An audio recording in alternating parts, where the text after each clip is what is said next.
Hello, everyone. Welcome to the first of what we hope to be many, quick, fast, and in a hurry. Seth and I decided not to do things slow anymore, so the new mantra is quick, fast, and in a hurry.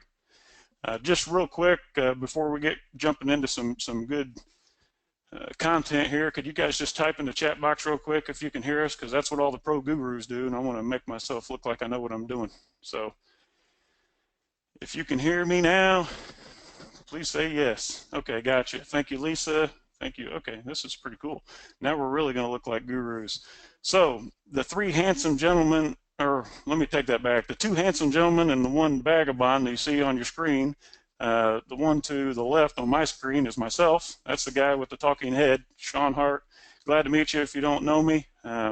Hopefully we'll be able to chat a lot more in the future. And this is my business partner, Seth. We call him Sasquatch for obvious reasons. He's big and hairy and ugly. Say hello, Seth. Hey guys, what's going on? And then we Yeah, have hey guys. the vagabond who's Eric, in Seattle today.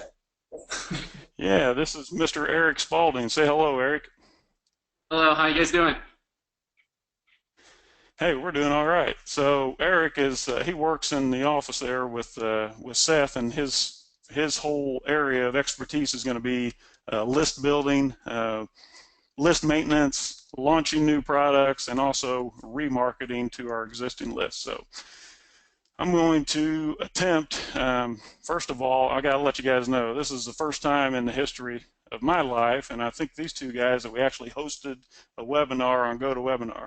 So I'm going to apologize in advance. I promise you I'm going to make mistakes. I'm going to mess stuff up. So we are not professional presenters and professional webinar people by no stretch of the imagination. So hopefully we'll get it right the first time. If something screws up, I'll do my best to fix it. Does that sound fair enough? Okay, here we go. I'm going to attempt to show my screen. This is going to be scary. Let's go with this one. And right now you should be looking at a nice little PowerPoint screen that says welcome. Can you see that, Seth? Am I doing my job right? No, I don't see anything yet, Sean. Okay, well, let's wait for someone to confirm that it's working. That wouldn't make sense that I wouldn't see it, so we need to try again, I guess.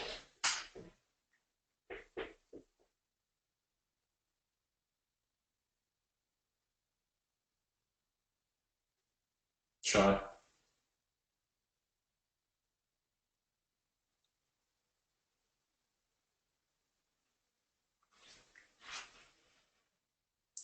Eric, are you still there? Yeah, I'm still here. I can't see it either. Okay, I think we lost Sean. It looks like his face is frozen, so we'll give him a second here to pop back on here. He's got the organizer status to show the PowerPoints. We're kind of waiting on him. And Are you back, Sean? that was beautiful, fellas. I've totally succeeded in screwing up right after I promised I would, but the good thing is that gave a lot of people enough time to jump in there. So let's try this again, dang it. This is going to be an educational experience, I'm sure. So I'm going to try this again. Bear with me.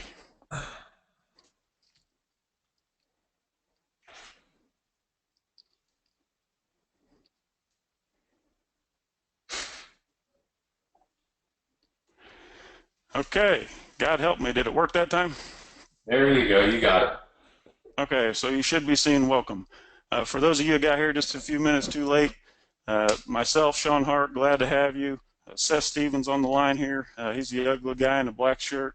And the vagabond guy that looks like he's sitting in the middle of London is Mr. Eric Spalding. What we're going to do, we're going to jump into this quick, fast, and in a hurry roundtable. Inside a roundtable, we just adopted the name just a couple hours ago. Seth and I talked about it. So what you're going to do is get an in-depth look of our business and hopefully be able to apply some of the things that we're going to show you tonight into your business to help you along the way. So just a little bit of quick background here. My personal experience, I cut my teeth in marketing doing face-to-face grassroots type things, and have a lot of experience in physical products, not so much in information, but I've done direct sales, used to sell life and health insurance, had a lot of experience in the direct response industry. Um, Back in the old school days, we used to do what's called direct mail. Well, instead of emailing people, we actually send them things in their mailbox. How novel, right? So, been in and out of a lot of different businesses, grew some, sold some, ruined a few. I tell people all the time I feel like I've lived 2 or 3 lives in my first 40 years. So, unfortunately, I have a lot of experience, but the experience that I have is for a short time in each industry, and actually never unwilling to try anything, right, Seth? Right, for sure. So, Seth, tell our folks here a little bit about our online business today. All right, so Sean and I got together and started our what now is our e-commerce business. I think late 2013, and kind of piggybacked on all of Sean's previous experience with China and selling physical products. And since then, it's just been kind of crazy. We went from being a retail arbitrager. Sean was running around all over the state. I remember him coming back at midnight with a truckload of just wholesale stuff, and we listed on Amazon just trying to figure out how to make anything work. But from there, we used some of his contacts in China and started getting our own products made. And we were having month over month growth of 100, 200% for over a year, just tapping into Amazon's platform and using all of our experience just creating our own products and using kind of what we got exposed to as the ASM system back then, but we had no idea because we never even bought this the subscription to ASM, and we never even used their model to begin with. So we kind of cut our own way, and like I said, we started in arbitrage and took a different route. So all of our stuff is unique to us. Pretty much we've never used the program and kind of figured it out our own using our own system. So sorry guys, just trying to give you guys a background and oh yeah, so basically from there we've basically built our business and now it's on autopilot, and that's why we're thinking about opening up a little bit more to the public and helping out from what we've learned. So Yeah, well said, Seth. I think it's important to note that in the beginning, when we first started doing a little bit of one-on-one training, just out of necessity, I mean, you folks probably feel the same way when you see a new program as amazing as Amazon and an opportunity for just anybody, no matter what their background or financial situation, can just level the playing field like Amazon did and open up the world of e-commerce to anyone. So when Seth and I first started doing that, I'd come from the world of, direct response, toll-free number marketing, wholesale distribution, those kind of things. So when Amazon was shown to me as a viable means to sell physical products, which was my background, it was natural for Seth and I to want to try to share that with everyone that we knew and cared about.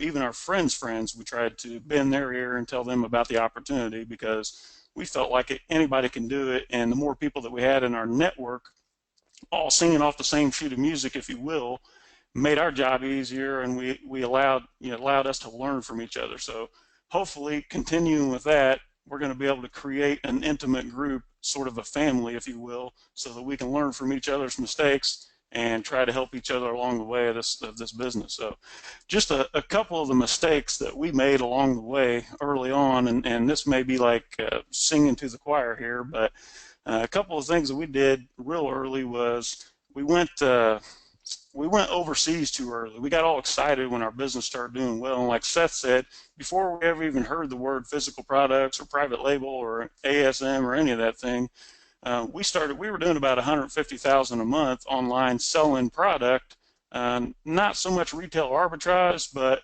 we would identify opportunity on Amazon of product that was already selling and doing well, and then I had access to just about anything you could want out of China and some other contacts. So it was easy for us to look and say, hey, this is selling great, let's go buy it, because nobody can buy it cheaper than I can, Seth, and then we'll resell it. So when we actually heard the acronym ASM, we were already doing over 150K a month. But the problem was, one of the early mistakes is we went overseas too early. We were like, hey, we're all feeling good, like, let's make some money. We found out, hey, Amazon sells in Canada, Amazon sells in the UK. Let's jump out there and expand our line of products to Canada. And early on was a mistake. Looking back, it was way too early for us, and it was definitely an uphill battle, Seth.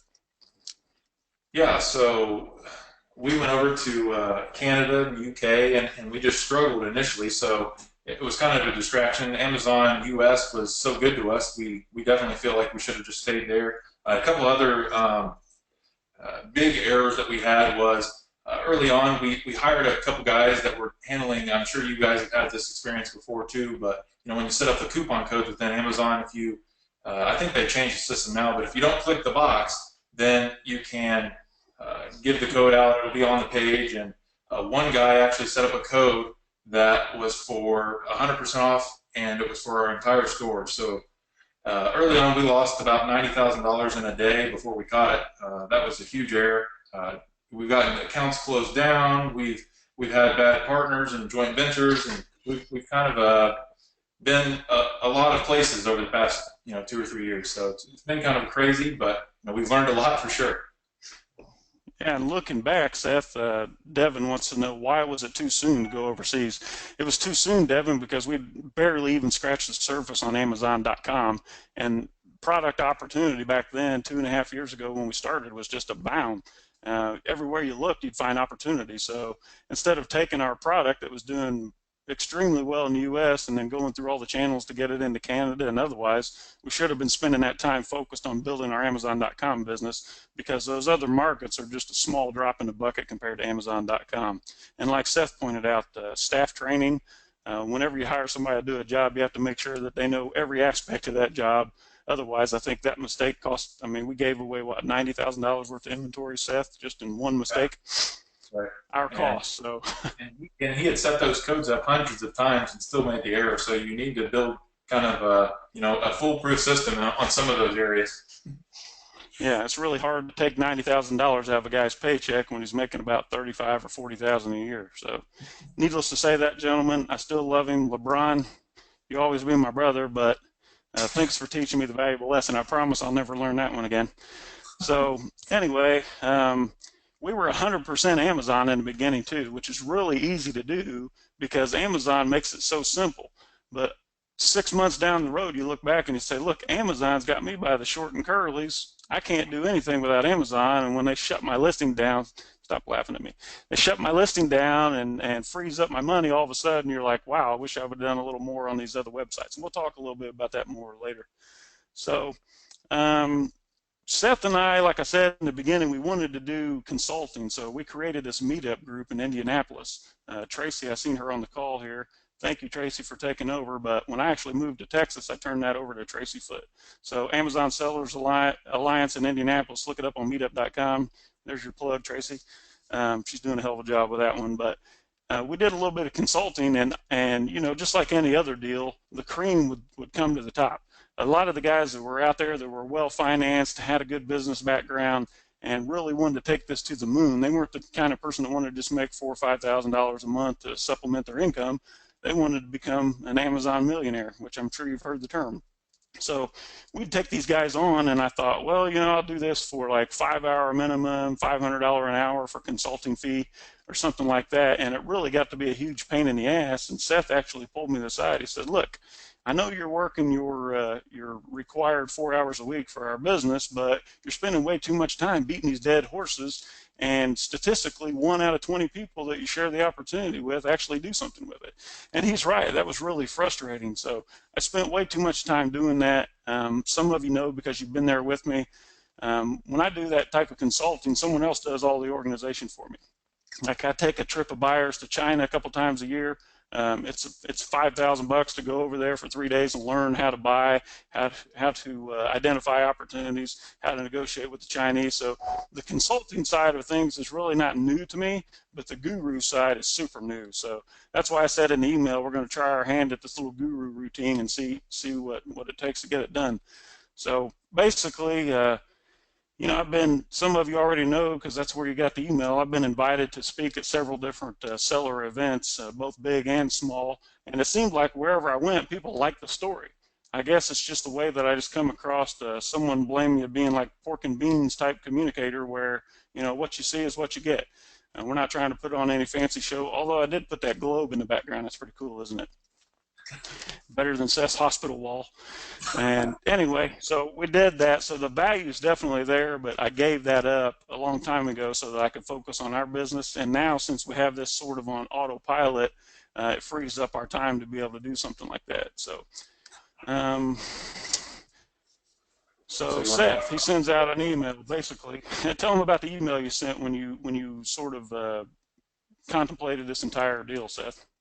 Well, it all kind of started for me when we were in China, and you said, "Hey, can you speak on launching a product?" And I said, "Yeah, I guess if you want me to." And impromptu, you had me up there, and I gave the speech. And then afterwards, it was kind of cool. 10 or 15 people kind of swarmed me and asked me all these questions, and it felt really good to help. So after talking to those guys, it wasn't the same scenario that you and I had experienced before of these people that wouldn't do anything. These people were already doing stuff. They just wanted to know, like, how can I do it a little better?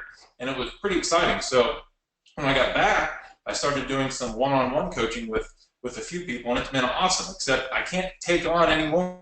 One-on-one is one-on-one. You can only help so many people.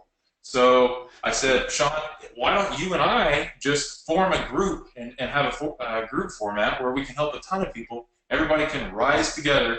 And then I finally twisted his arm enough to where he agreed to it. So here we are.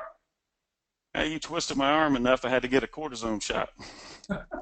So yeah, here's the new deal. So like Seth said, he did his presentation. He was just inundated with people wanting more information because really, and some of you were there in China, what he presented on was super simple, but it really hit home for people, and people were saying, hey, this is the most valuable information I've had outside of sourcing since I've been here. So it was all about the camaraderie. It was about the networking. Seth, when he's went to events in the past, like someone in Vegas talked us into spending $14,000 to send him and his wife down to Aruba to spend 4 days of playing grab ass. He came back and said, well, I'm glad you didn't go because I didn't really learn anything, but I made some hell of good contacts, and that was really worth the price of admission, right, Seth? Right. And yeah, I even mentioned that in one of the emails. One of the people that I met down there actually have been really helpful, so we can talk about that a little bit later. Okay, so the whole idea, guys, is not to do things slow. I don't like to go slow. If any of you heard me speak, you've talked to me, we talk about your business or mine, it doesn't matter. Everything's fast. It's balls to the wall, pedal to the metal. Let's get it done as quick as possible, speed to market, those types of things. So like I said, we come up with quickfasthurry.com, and that's good. That's a website under development right now. So let me tell you a little background. So when I was growing up as a kid, my father was an insurance agent. I think he's actually on this call here, so I'm going to talk a little bit, make fun of him maybe. Basically, when I was a kid, I would hang out in his office, spin around in the office chair till I got dizzy and those kind of things. But he had this poster on the wall because my father was an independent agent. He didn't sit around and wait on people to send leads or be captive by some like State Farm or some big office. He was independent, so he could sell insurance for just about anybody that would let him pitch their product. And he had this poster on the wall. And what it was, let me show you. My father didn't believe in sitting around waiting on the phone to ring or waiting on the perfect product or waiting on the right VA to answer a help wanted ad or anything like that. He believed in quick, fast, and in hurry. The poster that was on his wall when I was a kid. You got a couple of buzzards sitting here, right? One of them says, yeah, this thing's off center. One of them looks at the other, says, hell with patience, I'm going to go out and kill something. And my dad actually believed in that. He said, I'm not waiting on the phone to ring. I'm going to go out and ring somebody else's phone. So this came up today. I wanted to share it with you. It had a really good effect on my early childhood, and I still believe in that. So forget about patience, guys. If you want something slow and methodical, you're in the wrong room. We're going to do it quick, fast, and in a hurry. So how it's going to work? We're going to jump into some Q&A emails here. Not everyone responded. I don't know if you got the email, but Seth sent out a blast saying, hey, give me your top 3 problems that you're having in your business and let me see if I can help you with that. So A lot of you sent in your top 3 issues that you're having in your business or questions about our business. So what we're going to do is we're going to jump into that and try to answer some of those questions. I believe there's no way we're going to get to all the questions, but we're really going to try.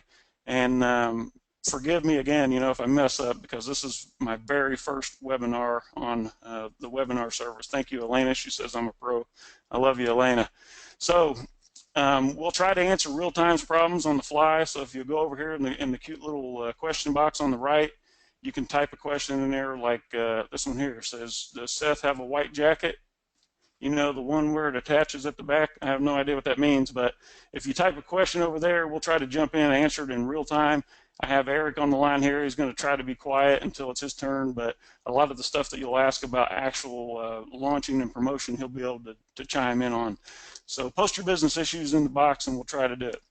Our goal here is to give you a taste of the biweekly webinar that we're going to launch here in the real near future. We're going to get together every 2 weeks or twice a month, however you want to put it, and we're going to do sort of what we're doing here in this format, only in the real deal, ahead of time, you're going to actually get a look under the hood. We'll actually put you on a screen share with our business and show you what it is that we do. So also, I want you to get to know some of the questions that are being asked, and I'm absolutely certain that you guys are going to learn from your peers and what they're asking out there. So that being said, let's jump into the Q&A emails. So seeing is believing is what I said in my email. So hopefully, what I want to do here is wow you with some of the questions that were sent in and some of the answers that we'll have for those things, and hopefully you'll throw some in there on the fly. Eric, keep a look on the question box there for us, bud. If you see something relevant, just chime in, okay? Will do. All right. First questions. My gosh, I can't see that. Is this thing blocking the view for you guys too? Yeah. All right, so we're just going to go full. All right, here we go. Is that better, buddy? I can't see it, Shawn. Okay. I promised I'd screw up, so you can't be mad at me, right? All right, how's this? Are we good? No. Talk to me. If you can't see it this time, I might quit. Okay, I can see it. You're good. All right. Here we go. So first question, what's the best way to find a new product or one that's not already played out on Amazon? Obviously, played out could mean lots of different things. Just to combine some of the questions, I think someone also asked product niche research. How do you know what's a good niche to enter into? This was asked by Carol, Kevin, Bruce C., Malcolm C., Lisa R., and Laura M. So to answer some of those questions, what I want to do is take you on a look inside of how my mind works when I'm doing these kind of things. So if I can open up the right window here, give me just a moment, and let's try this maneuver. Actually, you know what? Wilson Matos just taught me that trick. So here's what we're going to start with. I like these websites that I call, they're product websites, and I actually created. Seth, can you see my screen there, buddy? Yep, you're good. Website. Okay, good. Let me know if what I'm talking about is not matching. So basically, I create a favorites list every time I come across a website that sells all kinds of goofy items. My good friend Bruce actually pointed this website out to me over 2 years ago. It's called shutupandtakemymoney.com. So this website is going to give you an idea of some of the goofy, quirky products out there that could become mainstream and give you an idea how to another niche that you might not have thought about. So if you scroll through there, I actually tried to figure out a way to send you my entire favorites folder, but it didn't work. So I'm just going to go through these one at a time, and everyone on this call will get a link to this video because I'm recording it for that purpose. Plus, you get to go back and look at my screw ups. Here's another one. This is Touch of Modern. These are going to be products, higher price things like Seth likes. Trend Hunter. This is a good place to go look are going. Look at new products. Look at what it is that people want. See what kind of things they're promoting. There's all kinds of goofy stuff on here. I don't even know what compression scissors are, but they sound expensive. Travel ready yoga mats. Thinking outside the box here. We'd like to spend time on Amazon trying to identify a niche, but the biggest wins that we've found in the past have been off of Amazon, whether it's on some goofy website like this or something my neighbor tells me that him and all his friends are buying. You just have to keep an open mind. Here's one called springwise.com, Uncrate. Some of these you've probably been familiar with, just lots and lots of different products. You go through here and look at something like this. Bless this stuff. This is more high-end product like this kindling cracker gizmo right here. And then Boost. This is great products for guys. Mostly high-priced product. Here's Word or Weird or whatever you want to call it. High consumption, same thing, high-end products. Don't worry, you don't have to write this stuff down. I'm going to give you a copy of the video, and maybe if someone could make a list of this, email it to me and I'll distribute it if you type faster than me. So here's a bunch of new products you can look at too. And keep in mind, if you look at these little funny chicken shoes here, I'm not saying go sell these shoes. I'm saying go look at it, see if it's a viable niche or niche, depending on what part of the world you're in, and see if it makes sense for you to explore something in that category. Shut up and take my money, we already talked about. I like this one, I offer. If you go into this website, walk in, that'd be fun, at ioffer.com and just look at, you can flip through here, like we'll say kids and babies. We obviously don't want to sell clothes, or at least I don't, or health and beauty. It can give you an idea of some of the things that people are selling online. So sneakers, probably not a good idea, but you get the point. Wish.com. This is also going to be the answer to the question when we get to it. Someone said, where do I find products that I can sell on Amazon that cost less than $5? I'm telling you right now, if you'll spend a couple hours just scrolling through all this garbage, I want to call it, you're never going to run out of ideas that you can actually buy for peanuts, because what you're looking at here are products that sellers in China are shipping, and sometimes, most of the time on this website, they'll ship it for $1. Like this little gizmo right here, a USB charger. It's $1 and it's probably $1 shipping. All these products specialize in being small, lightweight, easy to carry, easy to ship, high margin products. So scroll through wish.com, you'll be glad you did. Here's a website that specializes in selling high-priced, hard to find, hard to ship specialty products. We're talking like tattoo guns and denture cleaning equipment and things like this. This is saferwholesale.com. Looking through this website, I actually came across 3 or 4 different products that I've made lots of money, millions on in the past, that I kind of kicked it to the curb because it got commoditized, but obviously there's still a market for it because these guys are doing it. So let me see if I can figure out how to switch back here. One of the things we even talked about was, every time that you or I walk into Bed Bath & Beyond or even Walmart, certain sections, there's so many ideas. A store is just like an online store. And if you're looking at the end caps or where they put the stuff that is moving fast, the best sellers, it's going to be apparent. And that's a great place to find a hot item too that maybe is not kind of what we talked about played out on Amazon. You're right, Seth. Bed Bath & Beyond, if you haven't been in one of those stores lately, walk in. It is a virtual mecca of products that you can just kill it with on Amazon. And I'm not saying go buy this widget and post it on Amazon. I'm saying if you see a dog whistle or some kind of a weird pet product, just go look at the niche and see what you can make. Just use your imagination and see what develops from it. Bed Bath & Beyond, good one there, Seth. Let's see here. Next question. Are you done with that one, buddy?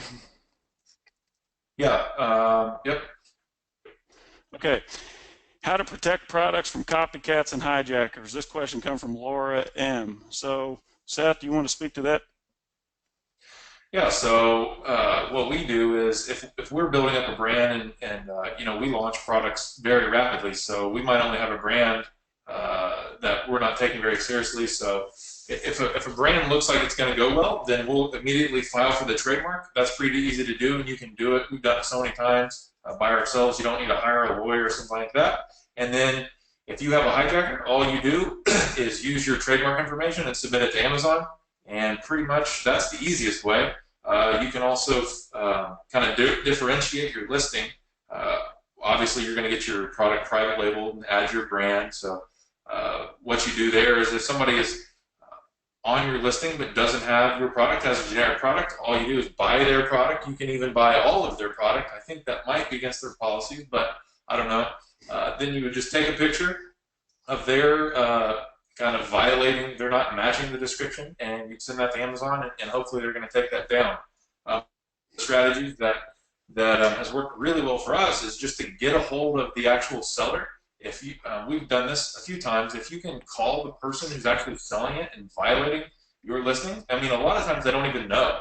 They're like, oh, it looked close, so I thought that's where it went.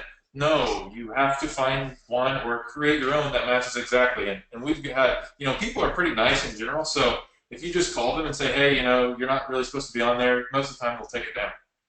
Shawn, did you have anything else to add? Most of the time, yeah. I like to throw in there. Now, may make some of you uncomfortable, and I've spoken to Seth, obviously, about it, and Bruce and some other sellers. But if somebody jumps on your product, especially if they're overseas from China and it's shipping from China, a lot of these Chinese people, I mean, they'll work for cheap. Once you build a brand, they'll jump on there and hijack your listing all day long. Most of them, if not all of them, are going to be merchant fulfilled, at least in the beginning. So you have to be really vigilant about checking your listings. Seth, actually, his wife, one of her jobs in her pregnancy is to go in and check our high profile listings and report hijackers to people like Eric. Eric goes out there and fights with him and a couple other folks on our team. But what I like to do, and this is not for the faint of heart, but if someone lists a product against us on one of our listings and they won't get off of it, if it's merchant fulfilled, go back so you know that I said that. Only if it's merchant fulfilled, okay? Go in there and buy all their inventory. Stock them out on it. I've literally bought $36,000 worth of product from one seller because he flat out would not stop copying and hijacking our listing. So merchant fulfilled means he has to ship that, right? So boom, buy all the product, through a different seller account that's not, a buyer account, not attached to your seller account. And then send the buyer or the seller an email and say, hey, look, I bought this product. I'm expecting original, whatever the name of your product is. If you ship anything other than that original product, then you're going to be reported. I'm going to file an A to Z claim because the product does not match the description. And guess what, Mr. Seller, you're going to lose your money and your inventory. Only do that if it's merchant fulfilled, if you feel like you can win that battle. I haven't lost one yet, but sometimes it makes Seth a little nervous when I go clean someone's stock out. Anything to add, Seth? Nope. Like you said, do it at your own risk, though. Yep, I like risk, though. Quick, fast, and in a hurry, baby. Are you watching that question box for me? I am, yes. I'm typing them out. Do you want me to read them to you? We can answer them orally, or you just type them? This young lady says, I can't pronounce her name. I'm sorry if I screwed that up. What's to stop the buyer turn around and do that to your inventory? If they do that to my inventory, they have really nothing to stand on because my inventory is legitimately branded my product. So to file an A to Z claim, you have to have something to substantiate that. So if I order a Coca-Cola and you send me a Pepsi, that doesn't match the description, I'm getting a refund and I don't have to return it on an A to Z claim. Keep that in mind, but be careful with it. So next question, where's the best way to source new products or have them created? This is from Carol. Carol, guess what I'm going to say? Let's see, 1, 2, 3, 4. It's a 5-letter word, begins with C. China. Of course, China. My background has always been China. I love China for business.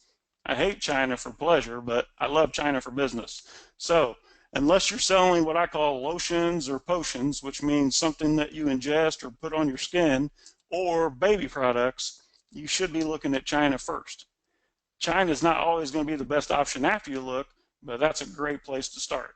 And a lot of you already know why, but Chinese businesses are very, very, very easy to do business with versus US-based businesses. I don't know why, but every time I try to buy from a US company, it's like they treat me like the redheaded stepchild. No offense against redheads, Eric, but I mean, I'm serious. I'll send email after email, phone calls. It's like, this guy's on vacation, pass the buck to my secretary. Hey, I'm practicing 4-hour work week. I sent an email to Jason the other day, and I get an instant reply. Hey, I'm down to answering emails once per week. If you want an expedited response, talk to my assistant. U.S. companies are notorious for this. This guy has a secure job. He probably works in the company because his dad's cousin, or his dad's wife's brother, what's that, brother-in-law, owns the business. His job's secure. If he gets fired, guess what? He'll go down and collect unemployment. They don't care. I call him and I say, hey, look, I want to spend money. Here's my money. I want your widget. Ship it to me. No, you have to go through. I mean, it's like they have to have a meeting on every little discussion. I call it the sales prevention department. They say, hey, let me give you to our sales manager. I don't want to talk to your sales manager. I want to talk to somebody who cares if money goes in the cash register. Okay, now, that being said, we have sourced product in the U.S. somewhat successfully, but picture the Chinese kid. All right, you got this kid. He's fresh out of the university. He is the first person in his family to ever attend and graduate college. Everybody pooled their money in the village to send this kid off to get an education. So fresh out of college, he's got a job at, ABC XY plant selling some kind of widget. Not only him and his family and the entire village, but also the factory owner, who's borrowed up to his neck and from banks to start his factory, is dependent on this kid because he's the only guy within 50 miles who knows how to speak English. He wants to tap into what they think are millions and millions of high net worth millionaire Americans who are stupid enough to buy anything that they put online.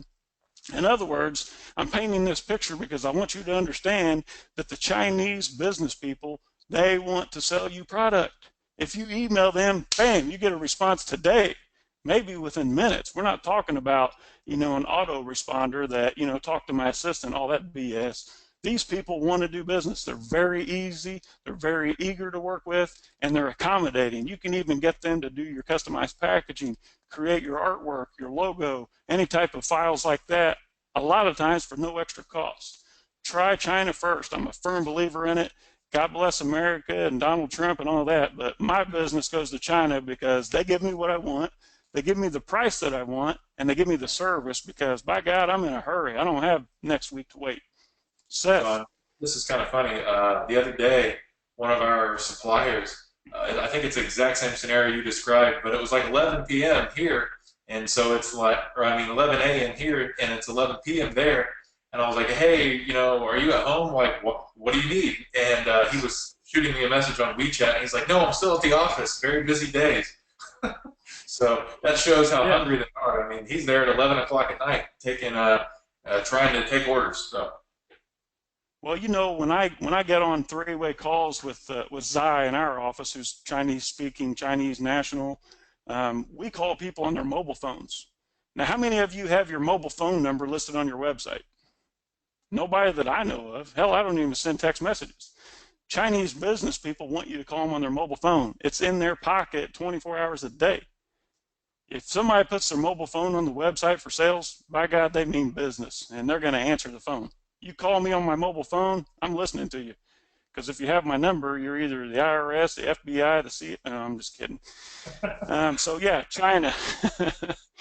Here we go. Next question. How do I find new private label products under $5? Malcolm, hey, good to hear from you, brother. Hope you're still doing well in the Philippines. Reach out to me sometime. Private label products under $5, wish.com. If you don't remember, just go to wish.com. I just showed a little a little reel on it, but tons and tons of products that cost you under $5 that you can sell on Amazon. Now, just in case you're saying products that I can sell on Amazon for $5, if that's your methodology or your business model, don't do it. I don't know anybody that makes money selling anything on Amazon for less than $7.99. So that being said, yes, sir. You want to go through that Jungle Scout thing for the $5 items too? Yeah, let's do it, buddy. If I lose you, I'm sorry. I'll be right back, but let's try this out. Okay, let's go to, wow. I'm going to open a new window. Just Give me a second. Jungle Scout. Now, if you don't know what Jungle Scout is, go to junglescout.com. Pretty good stuff.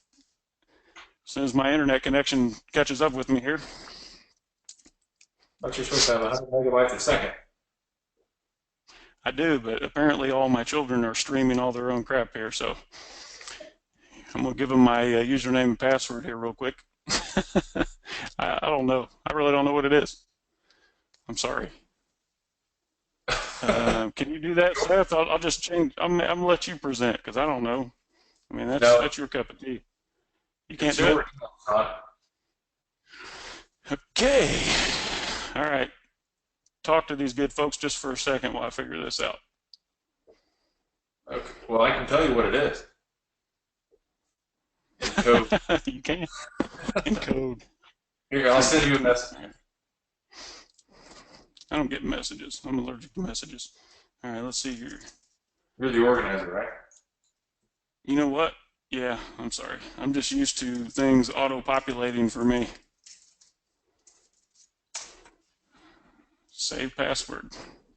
There you go. Hey, by God, we're in there. All right. So I'm going to show this. And let's see here. Trying to switch. Now, are you seeing what I'm seeing, Seth? You got Jungle Scout up there, buddy? We're good. Okay, we're good. So I'm going to let you drive, son. All right, Seth, you're driving. All right, watch this.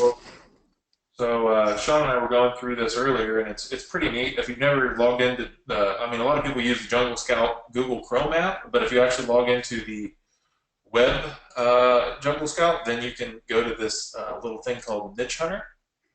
Shawn, it's not letting me click there. Oh, there we go. All right, and then you can basically it sorts it out by category, by price, by demand, and you can sort it by competition. So if you go in here and look at some of these things, like it'll say a high score represents high competition. So basically, it's a good way to kind of narrow it down. You can say the average product that I want to see sells more than 1,000 units a month. And then you can even search a niche if you wanted to search for barbecue, for instance, and then it would show you all the things related to barbecue. But it's pretty slick. So what this shows you then is that if you did a search for synthetic urine on Amazon, the average price you're in luck. The average price at the first page would be $20.37, and the average product on page one sells for 2,700 units a month. It's got low competition, the listings are kind of crappy, and it's a pretty great opportunity. So if you went to Amazon and searched that, then you would see, basically what that represents. But that's a pretty cool way to find products as well. Something to do with synthetic urine is probably a winner. Who knows? Thank you, Seth, for the little presentation there. So let me try to figure out how to get my way out of here. Okay, do you guys understand that? Cool. All right. Hello, Angel Silva. Glad you can make it, buddy. Angel says, what specific criteria do you guys use for product opportunity in Jungle Scout or some other software? I think Seth just gave you a good insight to that. Eric's supposed to be checking these messages here, but he's not doing it for me. Yeah, so Mao, if you want to join me in China, just send me an email privately and we'll take care of that. So, all right, here we go. Nope, wrong question, back up. How do I find new private label products? Okay, how do I build an email list and market off of Amazon? Ask Alex and Gary. So, you want to speak about that one? Yeah, I can. So we get thousands of emails every single week from customers responding to our inserts, going through our funnels, all this. So it's pretty amazing what you can do with a list that gets a few 100,000 emails, or even like a 20,000 person list. You can create a big wave within Amazon. But so a good way to start would be just including an insert. So we have I don't know if Shawn ever got that picture that we talked about earlier, but we have a gold card that says, hey, come into this website and register your warranty. And then did you email it to me, Seth? Oh, I thought you had one. I thought you were taking a picture of it. So I guess you won't see Nope. it. Never mind. Don't worry about it. So the gold card would say something about registering your warranty, extending your warranty, basically giving them some incentive to come and give you their email address. From there, you can do, we do product stickers. So like if it's a complicated product or a health product or something that needs instructions or something like that, you might put a sticker on there that says, hey, don't use this product unless you watch these instructional videos. And while you're there, go ahead and register your warranty and send them to a URL. You can send them a Feedback Genius message that offers them something to do with their warranty as well, because if you read Amazon's terms of service, the way I understand it is, as long as you're not soliciting information and you're trying to provide customer service, which a warranty would be, you can ask for you can offer that service to them as a form of customer service, extending the warranty. And so then we also use like Google AdWords driven to Yeah, that makes a lot of sense. I think, Steph. Sorry, Shawn, you were delayed. I didn't hear what you said. Okay. You're fine. We also Finish. paid ads like Facebook ads, Google ads, and drive them through like a sales squeeze page or ClickFunnels funnel. And like I said, we're generating 5,000 to 10,000 emails a week using just those methods. Your existing customers are going to be highly primed to buy something else from you because they already trust you, and hopefully they like your product. So if you can get their email, then that's very valuable. And then also sending people through a squeeze page is pretty valuable as well. Anything else, Shawn? Yeah, I actually have the gold card here on my phone now. I'll just read it to you. This is a gold card. It looks super high-tech, heavy-duty material. Looks like something you'd want to carry around in your wallet just to flash around like, your private jet card. It says and it's the size of a credit card, your VIP invitation to our exclusive Gold Buyers Club. Register your insert product name here and get free extended warranty, free easy instructional manual, free new release notifications, and exclusive platinum level coupon codes. Go to www.whatever your domain is right now and use the unique code below to register your insert name and product. Code is whatever. Don't wait. Offer expires in 7 days. And the reason we use a code is because our database will automatically sort and segment the registrations based on what product was purchased. Right. So if you sell a few different kitchen items, we'll say, and you want to market only to the people that are selling pizza cutters, then you would have like your code would be pizza or 0001, and then every time you get somebody that signs up with that code, you would know, hey, this person likes pizza cutters. I should sell them something that's relevant. Go ahead, Shawn. Exactly. Alex wants to know, how do you get the external URL to show up in Amazon emails? Doesn't Amazon automatically strip external URLs from email addresses?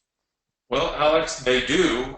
We've tested a few different URLs in the past. I've used a tiny URL. I've used all kinds of stuff, and they all get pulled away unless it looks like it's just like a service. So if you had like servicewarranty.com or something like that, then we have one website that gets delivered, and it has been getting delivered for like 18 months. So you just have to play around with the different URLs. But if it looks like and also the page, I think Amazon visits the page. So if it looks like you're getting sold something, they're not going to like that.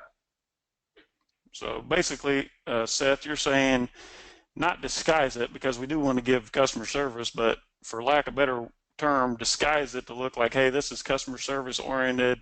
We want you to have a good time with the product. We don't want to have any problem. We want you to understand how to use it. That being said, you can send them to a YouTube link or something like that that has your advertisement or other URL within the YouTube video. Is that right? Well, you won't be able to put a YouTube link in there, but you could send them to servicewarranty.com and then show your embedded instructional video right there. Okay, there you have it. So, Eric, do you have anything to add to that, buddy? No, I mean, if you provide an extra service within the email, then we've had a much better success rather than just sending them a straight URL. Okay. So next, Shawn. Okay. Next question. How do I get verified reviews when I launch a new item? Asked Bruce, Mark, and Kevin C. So how to get verified reviews? Seth, this is So you. as a lot of you guys know, if you give away a product for more than 40% off, then when a customer comes back, most of the time, and Eric and I have experienced some rare cases in which you do still get a verified review, if it was discounted all the way down to a penny or a dollar, but most of the time, if it's discounted more than 40%, then you do not get a verified tag. So what you need to do is find a way to generate full price sales or a sale with a limited discount. And that's where your email list that you just built is going to come into play. So like one of our recent launches, we used our email list and said, hey guys, this product is going to cost you normally $40, but for this week only, go ahead and buy that product now. We have it marked down to $20. Next week it's going up. Go ahead and buy it. And all of those people flooded that listing, purchased it full price, and then later on we solicit the reviews from those guys. But so that'll be verified. Also, those verified purchases that have no coupon look amazing on Amazon. So Amazon gives you a huge benefit for having a full price sale right away. So your email list is going to be so much more valuable than what you can even imagine, because every single person on your list now gives you the ability to kind of control Amazon's algorithm. So it's pretty amazing what you can do once you have that group of buyers. Let's see what my notes say. Oh, you can go shut my kids down. Nice. So you can also use a service like Feedback Genius. There's all kinds of follow-up services that will send your customers emails. And what I like to do is set it to where if they leave you a positive seller feedback, then it'll go and solicit the review. So if somebody is positive, probably they posted a review in your seller feedback on accident anyways. So then if they gave you a 5-star seller feedback, you can set it to where it'll automatically ask for the review, and that's a pretty good way to do it. Shawn likes to talk about a family and friends network. What were we going to say about that? I just like, old school stuff. When we first started our business, and a lot of you probably did the same thing, you tap into your friends and family. So if you need verified reviews for a product, why not go out there and ask that group of friends? Everyone should know 15 or 20 people or so who trust you enough to go out and buy your product at a 30 or 40% discount, knowing that you're going to reimburse them. I know that's not preaching the $1 or 1 penny thing, but in recent history, Amazon's changes are such that if you give more than a 40% discount, you don't get as much Amazon juice, is what I like to call it. So if you need reviews, they got to be verified. Like we'll get into later about pushing bad reviews down the page. Tap into your friends and family circle and say, look, I need your help with this, and you'll get it. Teresa wants to know regarding putting inserts in the order, what idea do you have for cosmetics? A warranty really wouldn't work. Teresa, what I'd like to do is put Seth's stick strategy secret in there with a sticker that says stop. Before you open and use this, we have an important message waiting for you specifically for this product. Some of the do's and don'ts, how to use the product, what not to do, how to get on the list for new releases, and those types of things. Anything to add there, guys? Alex has a question. He says, how do you automate the reviews if they leave a feedback? Well, like Feedback Genius, I know can automate it. It's just a little checkbox. Just go in there and play with your settings. You can make that happen pretty easily. Yeah, David asked, what if they have the same last name as a family member? Don't worry about it. As long as they have a different address, a different credit card, you're fine. Names are irrelevant. I wouldn't worry about it. So moving on to the next question, we have a lot of ground to cover here.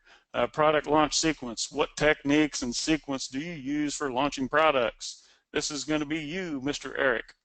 All righty. Ladies and gentlemen, Eric Spalding. Okay. Do you want to share my screen? Or do I do that? I'm afraid, man. Did you hide the honeymoon pictures? Luckily, there are none. Okay, cool. Here we go. We're going to switch presenters. If it bombs, I'm blaming it on Eric. All righty. Oh, you, baby. What's that? It should be you now, I hope. All right, do you guys see me? We can see you and your screen, my good man. All right, We perfect. don't have any fun in our work, guys.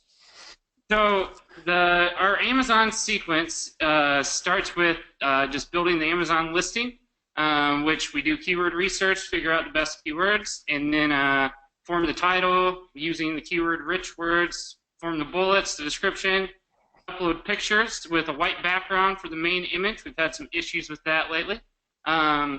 So we want to make sure there's a white background to just make sure Amazon's happy. But once your listing's built is when the sequence really starts to take off. So within day one, you want to start your listing pretty cheap just so you break even. This will help you increase traffic and make more organic sales. And then you can also send it to your customer list, just like Seth kind of talked about before. They make it under 40%, so you can get full price and hopefully reviews within that. Then you're going to want to turn on your ads. So you're going to upload your ASIN to your advertisement within the Seller Central and make your ads. We make them for a penny for each product. So they're like 99% off the original price. And then you're going to want to turn on the ads as well. That way you're advertising for the keywords that you looked up previously. So you're going to want to do that on Amazon Seller Central and then as well as on Amazon Merchant Services if you can get it. Those two help our sales increase tremendously. Within that, the next step would be to create your coupon codes. I just touched on a little bit earlier, but you want to make them cheap. So we do penny. If you don't want to do them that cheap, you can do like $1. But you want to make them the cheaper the better, because when you upload them to your review sites, the reviewers, the best reviewers, shop for the best products, just like they do in normal shopping. And you want the best reviewers. If you don't send your reviews to good reviewers, you're going to get negative feedback, and it's just going to hurt you. So that's what we recommend. You're going to want to research the market using Jungle Scout, AMZ Scout, ASIN Inspector, etc. Like there's all different types of software you can use, but you're going to want to kind of figure out what the market is and how many are selling for an average amount of time. So we use like 5 to 7 days to get an average. So if 30 are sold a day over 5 days, we want to give out 150 codes total. But you're not going to give out 150 all at once. You're going to want to use it using the ramp strategy, where you settle and then increase over time. So the ramp example would be like day one, you give out 10 promo codes. Day 2, you're going to double it. You're going to give 20 promo codes. Day 3, you're going to give 30 promo codes. Day 4, 40. Day 5, 50 until you reach your total amount of codes.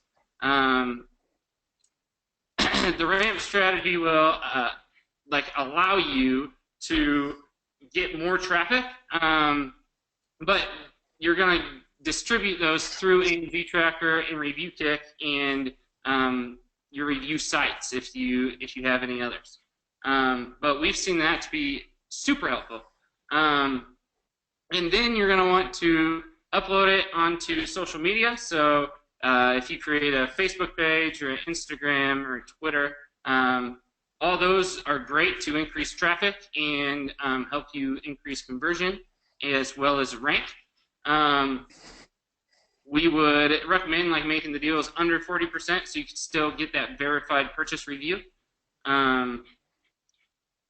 After that, we upload it to Thomason to give away to people that host blogs. So they'll leave a review within the product and then post on their blog so everyone else can see it. And that's just a great way to increase traffic, get a high-quality review. And then at the end of the 2-week span, you're going to want to raise the price to whatever the market's selling in and maintain the listing by always having reviews coming in, by battling hijackers, and just trying to own page 1. So that's just like a quick, and then the last step would be to give the, upload the products to our deal sites where you can just get organic traffic. So you're going to get increased traffic by selling it to like uploading to Macbo's Attic or Slick Deals or Ben's Bargain. There's a lot of different options where you just upload and they'll post your deals right on there. Nice, Eric. Well, thanks for sharing that, buddy. Let me just go back in and recap what I think you were saying. Okay. Pay attention to a couple of these things here. He dropped a couple torpedoes, Seth, but he says price the product during your launch sequence close to a break even. I know that got some of you squirming in your seats, but basically what Eric's trying to say is we need to gain organic sales and force Amazon's algorithm to recognize not only the velocity but also the what am I looking for here, Seth? So I think Yes. this pairs with what Malcolm was saying. He asked, do you get reviews in first, or do you turn on your ads? Well, when you first launch your product, you're not going to show up anywhere in the search. So we lower our price because anybody who comes to our listing through our ads is going to probably convert a lot better. So if a product normally selling for $40 and we have it priced for $20 this week, we'll go ahead and turn on ads, which creates some traffic, and then it's high converting because it's such a great price. And I think that's what you were saying, Shawn. Yeah, that's what I was trying to get at. But basically, by having that price being super competitive and close to break even, it grabs attention. It's like, hey, I'm the obvious choice to buy here, which, like Seth says, gets better conversion rates and as well as increased sales velocity. So Malcolm, you another thing. do not wait on reviews to turn on ads, just so you're clear. And the whole ramp thing that Eric was trying to portray there basically shows Amazon algorithm that you're seeing natural growth day over day. So the idea, Eric, correct me if I'm wrong, is to not sell 10 a day, but to make it look like you're actually growing so that Amazon gives you more juice. Is that a fair statement? Yes, exactly. So if the competition is selling like 30 a day, you want to get there somehow, and you can't just get there by listing your product at like normal price and not giving any away. So you have to kind of manipulate the system in order to get a rise. So we're trying to show natural growth at the same time we're kicking the competition's ass. Hey, David Cup, glad to see you. Haven't seen you since Shanghai. Just you sent a shout out. Just wanted to say hello. Sandy says slower, please. But I tell you what, Sandy, if you're on the email list for this, you will get a link to the recording, so you'll be able to check it out for the next couple days. Same for you, Cedra Gaines. Sorry. Let's see. At what point do you turn on external pay-per-click traffic? Example, Facebook, AdWords, and Twitter. You want to go over that again before we go to the next question?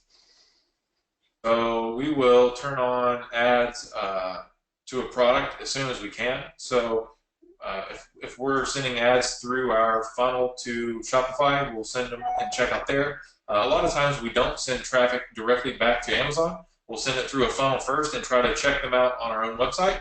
And then once they do, we'll use them to help us launch products in the future. But most of the time, it's not straight back to Amazon. So next. Okay, I'm just playing in the chat box here. This is kind of fun. Robert has a question. He says, how do you handle a mature product that has been copied a lot on Amazon, is now close to a commodity? Cut and run, like I say, like Mexican water through a first-time tourist. Not all products are viable. Not all products are going to have long legs. It's kind of like the Humpty Dumpty scenario. Sometimes it's broke, you just can't fix it. So depending on that specific product, you'd have to look at it, but don't be afraid to get the hell out of it if it doesn't make sense anymore economically. All right, moving ahead. How do I relaunch an existing product and get it to stick and stay, or if it's lost rank, says Kevin C., Alex, and Carol. Seth, go for it. Okay, hold on. So maybe if it's due to bad reviews or something. Yeah, pretty much depends on why it's, what is the reason why you lost the rank. And if you look at the listings around your listing in the competition, it should be pretty apparent. So if the reason why Amazon's going to reward the listing that converts the best, and they're going to reward them with better rank, which equals more traffic. So if you look at your listing and your pictures kind of suck compared to the competition, well, there's a start. How are you describing your product? How are your competition? Like, how are the reviews on the first page? You know, everything matters to the customer. So if a customer comes to your page and then leaves and goes and buys another competitor's product, well, you're going to lose rank. So basically, fixing your conversion and then relaunching it once you fixed it to kind of initiate that. So Amazon says, oh, maybe they have done something a little better here. It looks fresh again. Amazon loves new. So if a new picture uploaded, a new title, they kind of seem to reward that. So what I would do is I'd figure out what your problem is, and then I would relaunch it by giving more away, getting more reviews, and then consistently remarketing your listing with your own internal email list really helps you stay there too, because you're going to offer them a great deal, or they're already kind of juiced up and ready to buy your product. So you can send super high converting traffic to your listing with your own in-house list. So we've went back to that a few times, but so that email list is highly, highly important for a lot of stuff that we do. Yeah, and actually, just a little preview here. Later on, we're going to tell you how you can tap into our email list, where we can actually help you with a relaunch process for a select few people. Eddie wants to know what the strategy, how to liquidate a product. Eddie, put it on Craigslist, or peddle it on Amazon wholesale, or package it and sell it to a local business. Or what I talk Seth into doing occasionally is just donate it to Goodwill and take a write-off for 100% of the retail value. Let's move forward. Hey, hello to you too, Paul. Glad to see you. How's everything in New Zealand? Let's see. Wendy says she's having tornadoes and storms. Sorry, Little Red. All right, moving on to the next question. How do you maintain sales, or when do you cut and run? I think we just talked about a little bit about that. So let's answer Gary on this one. Gary from Indiana, if I remember right. So for us, once a listing is built, all the work is done. We've invested the money with our staff to build it. We've bought the product, launched the product, got all the reviews. It costs a lot of money to get a product running. So we're in the rapid fire adding products business. So if a product will drop down from doing $1,000 a day to $100 a month, well, if it doesn't cost us anything to keep collecting that $100 a month, we'll keep letting it run. And there's no reason for us to cut unless it's like hurting our business. So for example, we cut one product. It was a feather duster that was oversized, and you guys know that Amazon treats oversized and undersized as different. So it was kind of hurting our storage capabilities within Amazon, so we ditched that one. The fees are higher, but it's rare that we'll cut a product, because as long as we can just use that work that we've already put in and still collect the return, we're going to keep doing it. Yep. Well said, Seth. Let's move forward here.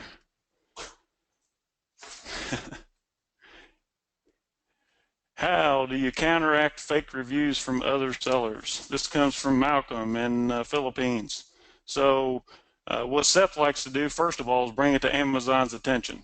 Okay, now this is kind of like the merchant fulfilled deal of buying out the inventory. In short, let's just say if you bring it to Amazon's attention using the keyword cyberbullying, that's sort of a keyword to get Amazon to pay attention. Don't use that. Don't overuse it. Don't use it on everything. But if there's somebody that's really screwing you up, being an unscrupulous seller, or a vindictive type of seller, they're spending their time on all this negative stuff instead of building their business. They're trying to tear yours down by torpedoing your successful listing. If all else fails, say, hey, Amazon, this is a seller. He's giving me fake reviews. I feel like I'm a victim of cyberbullying. We've seen it work sometimes, not all the time, but it's worth a try as a last resort. We also give you some good ideas there how to get new reviews to push the bad reviews down the page, which we've already covered. So moving ahead, Elena, which she had to leave for bad internet, she said, and Malcolm says, how do I lower pay-per-click cost and get better exposure and click-through rates? I want to spend more money. I know you deal with this every day, Seth, so shoot.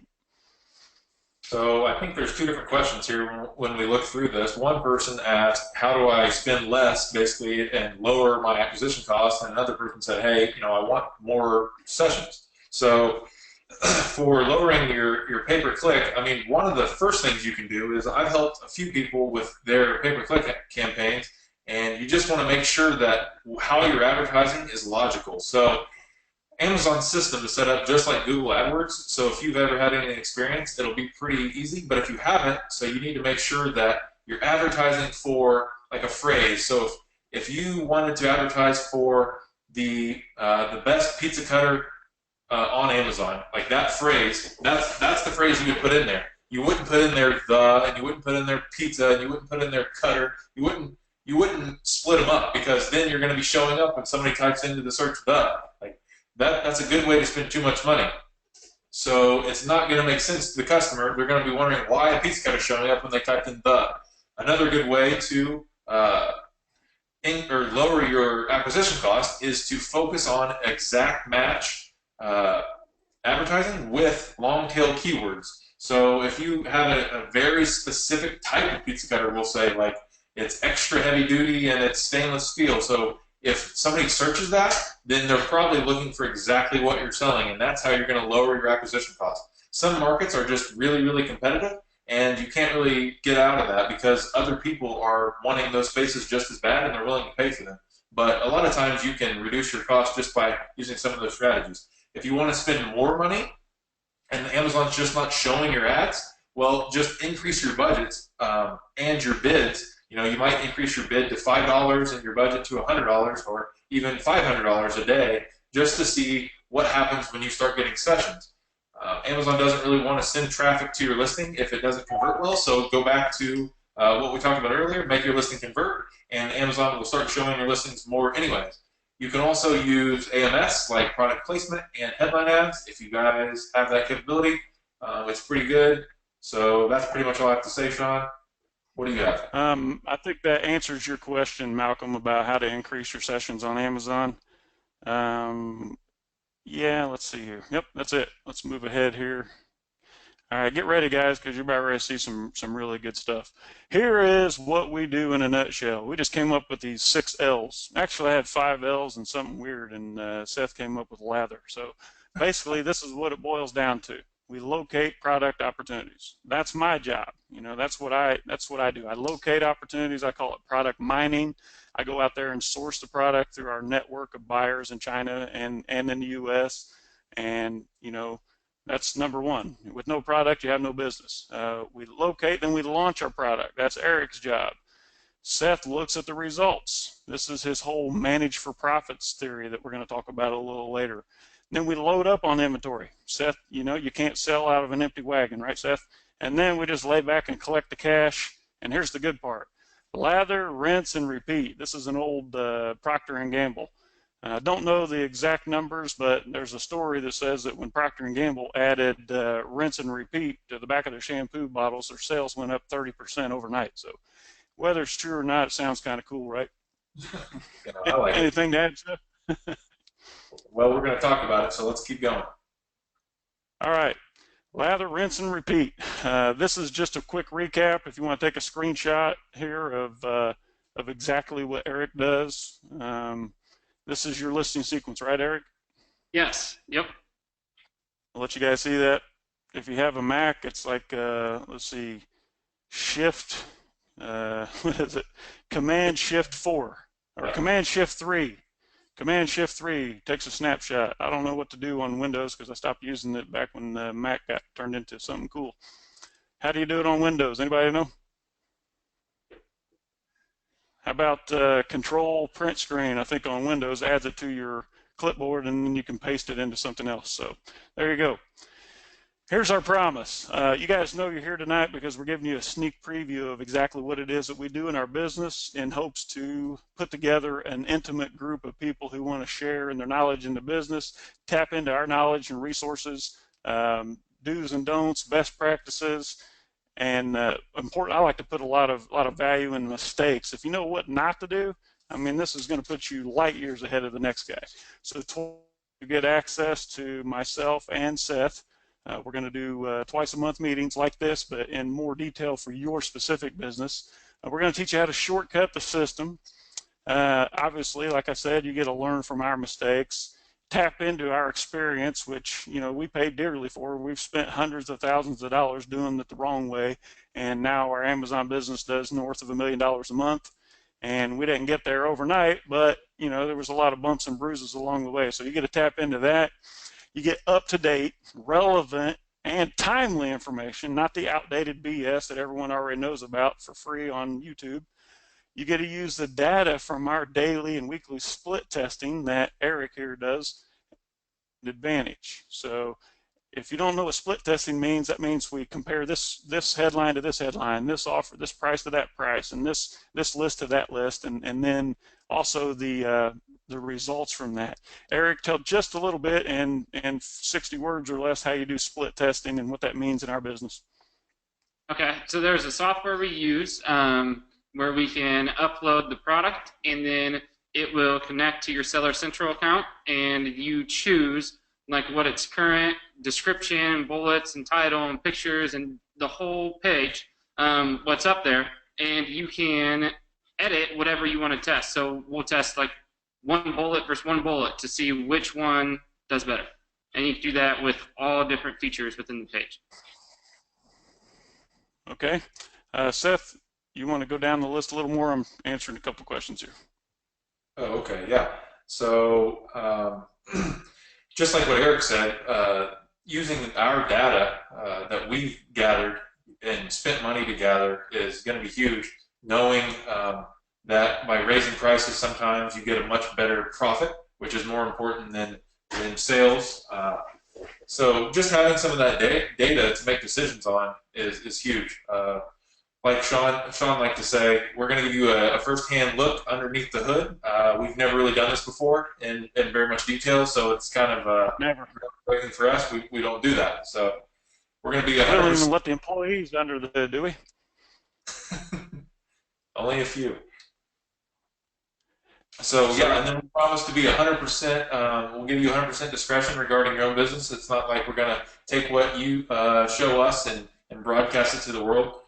Just as I know that you're not going to broadcast what we're telling here because you want to use it for your gain, and it's just kind of the way it is. But we're going to allow you to put us in your driver's seat. So imagine that I can sit there with you in your business and say, okay, what would you do, and what do you do every day? So it's pretty cool to think about it like that. So how about putting me in the driver's seat, Seth? Just imagine, man. Okay, you're riding shotgun over here, right? And I'm driving your business. Man, we're rolling through stop signs, we're running red lights, we're switching lanes without signaling our intentions. You know, we're getting the finger everywhere we go, and you're over there trying to find your imaginary brake pedal every time I wait till the last minute to brake. That's me driving your business. Put me in the driver's seat. Are we going to do it slow, Mr. Tortuga? Oh, what's the motto, Eric? Quick, fast, and then a hurry, buddy. You had to look at your notes. That wasn't very quick, fast, and in a hurry. So yeah, put us in the driver's seat of your business. Let us show you exactly what we do. You know, we'll actually set it up for you.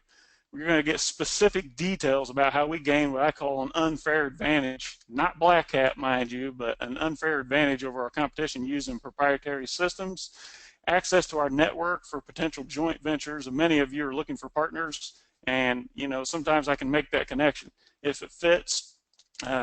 Specific solutions for your business and your current set of challenges. And again, this is timely, so it's not one size fits all.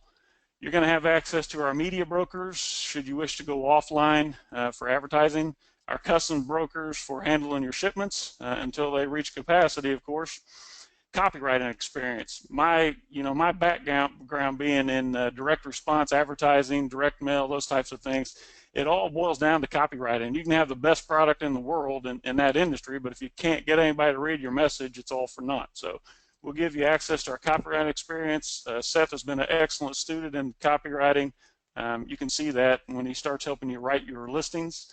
I'm not done, guys. Don't hang up on me because we got a lot more questions, but I'm just giving you a breakdown.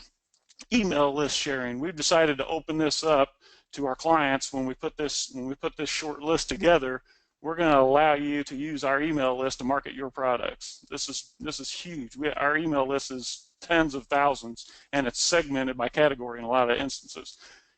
product sourcing assistance. If there's something out there you want to find, you can't find it, that's what I do. We have in-house Chinese who handle that for us under my management. Product launch done for you. If you could just tap into that red-headed dude there and have him assist you in your product launch, and more importantly, send it out to our list of qualified buyers and reviewers, you're not putting it out there on the Amazon sites that show every other ASM guy in the world sees exactly what you're buying and selling. That's how these products get commoditized. When they go on, Amazing Deals Group or something like that, people are putting their dollar deals out. Well, every other ASM guy and his mother watches those sites, so that's how we all get plagiarized and copied and knocked off. You'll have exclusive private invitations to all the trade shows and buying events that I myself attend, both domestic and abroad. I just went to one yesterday in Miami. It was amazing. If you're in the area, they're still going on tomorrow. It's called the Asia America Show. Don't fly more than 2.5 hours to get there because it's not amazing, but for me, it was worth the trip. Love to meet you at some of those events. You can pick my brain. I do it all the time, and it's just one of the ways that I contribute to our business. You'll get one-on-one consulting for prepping your business for sale. A lot of you know that's what we do. Our whole business model is to grow these brands on Amazon and then flip them to so-called professionals who can take them to the next level off Amazon. You get access to our business broker network when the time comes to sell your business. You'll also get access to all past, present, and future training sessions. I think I looked today, I had over 80 videos on YouTube, hours and hours and hours of content like Malcolm was talking about. He misses my meetings. I used to do this stuff weekly, and I have hours of content on how people get their Amazon business up off the ground. Not all of it's timely, but all of it's definitely relevant. And you learn how we do the whole quote unquote, Seth coined this phrase, manage for profit. And I'm gonna give you a quick background and I'll let him tell you how that works. When we first got together, I said, yeah, Seth, I'm doing $25,000 a month selling armband bracelets. And he asked me what, Seth? I said, well, Shawn, that's awesome, but how much profit did you make? And he goes, I have no idea. I don't know. So I knew that was going to be a problem from day one. So when we joined forces, I kind of changed Shawn's mindset about, well, profit doesn't matter, it'll find itself. Well, we better find it to begin with. So that's where I came up with manage for profit, and Shawn loves it. Yep, I like it. So I throw it back in his face every time we start losing money on a product. I say, where's this manage for profit? So yep. There you have it. That's our promise to you. We'll recap that later. But another thing, has anybody ever been to one of these? When Seth was in his corporate job, he'd text me back in the old days when I used to text him. I said, where are you at? He said, I'm in a LAM. What the hell's an LAM, Seth? It's a long-ass meeting, and This is their networking event. We've all been there. I've been there. You've been there. This is their mastermind. This is the year-end live event where everyone shows up and plays grab ass for 3 days. We've decided we're going to do a networking event for a quick, fast, and then a hurry, but it's going to look more like this. This is the private island party networking event. I've already taken a few of you there. Ed, I've taken, where's Handyman? Is he on the call? Seth's been there. This is a private island and near I would say my backyard. It's about a 30-minute boat ride. I'm going to throw your ass on my boat. We're going to cruise out there, and this is going to be our board meeting, but it won't be board as you know a board. It's going to be like a surfboard or a skimboard or something like that. Cute, huh? Does this look like a better place to have a board meeting? Or would you rather be here? Come on, a little feedback. We need an applause on here. All right, back to Q&A, guys. How do I build a buyer's club of 100 to 200 people? Asked Joel. Joel, to answer this question, sir, I have to confirm my notes here. The gold card. The gold card, I read it a little bit earlier, but basically it's a package insert that goes out and says, hey, join our Platinum Buyers Club. You get this, this, this, and this, whatever fits your product. Go to the website and register now. Seth says, and he wants to remind you that you have to make it look like it's customer service. Register your warranty, so on. So, Seth, talk about the Facebook groups and review kick. So instead of building your own list, a fast way to do it, which I would highly recommend building your own list, but a faster way to do it would just be to go and search on Facebook. Sometimes there's little private groups of just a few hundred people that people are already trained. They want to do it. Somebody manages them. It's super easy. So you can find a review group on there. But while you can do that while you're building your list, but go ahead and take those steps. I know that getting those inserts in your products takes a while. You can start feedbacking this right away, but if you just want to fire away right away, just do a search on Facebook for Amazon Review Group, and there's a ton of them. And this way, you avoid putting your product out there on these huge sites that everybody goes and gets product ideas from. Hopefully that answers the question. I'm over here chatting in the chat box. This is kind of cool. Hope I get to be a guru someday. Okay, next question. What's your #1 method to stay on top of the pack with any one product? Asked Scott. I'm glad to see you, Scott. And Lisa. Shoot. So, this comes back to what we were just talking about. When Shawn started, he just wanted to initiate sales and thought it was really cool to make $25,000 a month, but he had no idea if he was making any money. Well, it doesn't matter if you're on top of page 1 or at the bottom of page 10. It matters how much money is actually going into your bank account. So we like to look at it from a standpoint of managing your business for profit. So one of the softwares we use is called Hello Profit, and it's kind of an eye-opener when you first plug everything in and you say, oh my gosh, like I thought I was making money here, but actually it's all here. So you don't have to be the top ranking guy to make a lot of money. So we will put more effort into a product that sells 5 units a day that makes us $100 a unit more than a product that's ranked on top of page 1 that might make $2 a sale. So just think about it in a different way. Think about it in what's actually mattering here, and the only thing that actually matters is profit.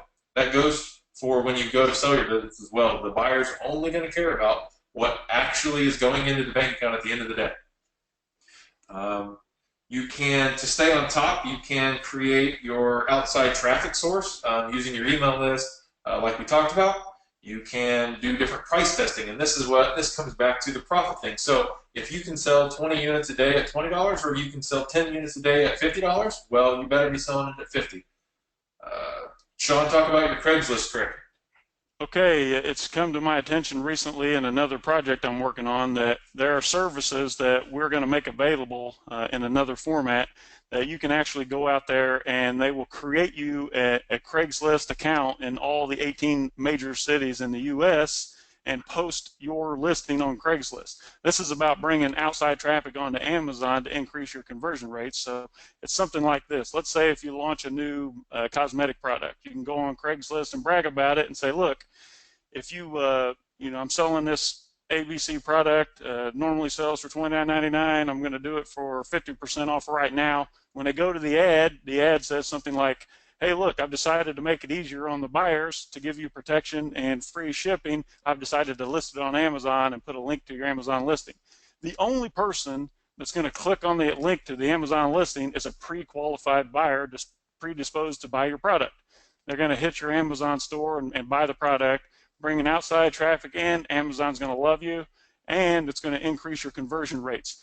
These systems are out there available, and they will automatically post on Craigslist for you. That's just one of many places that you can put it. So, in my opinion, guys, I'm sorry, I'm hitting fever pitch here, buddy. Go for it.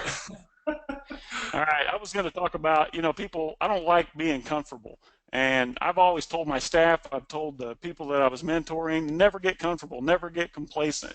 When you feel like you know everything you're going to know, you feel like you know it all, you feel like you can't get any better, well, in most cases, you're right. There's no such thing as standing still in business. And if we're not constantly growing, if we're not moving forward, we're going backward. If we're not advancing even just a little bit, then we're probably retreating or falling back, right? If we don't take at least small steps forward, then we're in that standing still, comfortable position. And guess what, guys? There's no such thing as standing still in business. If you reach a point where you feel like you're comfortable and you're not growing, that is the beginning of the end. You should have all kinds of red flags going up. If you're reaching a plateau in your sales and you're just comfortable, you don't want to rock the boat, you don't want to stay where you're at, you need to rethink your business, because that is always the beginning of the end. So never, ever, ever be comfortable. Always let your reach extend your grasp and keep moving forward. If you don't know how, you just have to tickle your brain, immerse yourself in new content and new programs.